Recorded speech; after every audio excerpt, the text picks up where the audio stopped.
पुरुषाला हे नेहमी जाणवून दिलं जातं की तू पुरुष आहेस, तू खंबीर राहायला पाहिजे, तू रडायचं नाही, तू मुलींसारखं काय वागतोस. डार्क सायकोलॉजीचे शिकार पुरुष आणि स्त्री हे दोघंही होत आहेत. तर पुरुष देखील त्या मुलींना खांदे देता देता कधी कधी इतके भावनिक होऊन जातात की मुली त्या पुरुषांचा उपयोग करून पुढे निघून जातात. गिल्ट ट्रिप हा शब्द मी तुमच्याकडून बऱ्याच वेळा ऐकला. काय कन्सेप्ट आहे? एक व्यक्ती असते, याला मी भावनिक खंडणी म्हणते.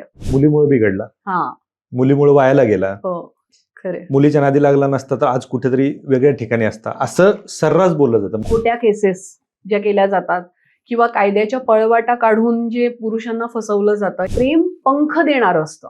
हा, प्रेम तुम्हाला कधीच बांधून ठेवत नाही बरोबर. किंवा प्रेम तुम्हाला पिंजऱ्यात अडकवणारं नसतं. कितीही काहीही करून द्या, पण त्याला धोका द्यायचा आहे तो देणारच. मग तुम्ही त्याला अगदी बांधून ठेवलं तरी तो धोका देणार. कोणाचीही पर्स आणि कोणाचाही फोन कधीही टच करायचा नसतो. हे एक बेसिक प्रिन्सिपल असलं पाहिजे ह्युमॅनिटीचं.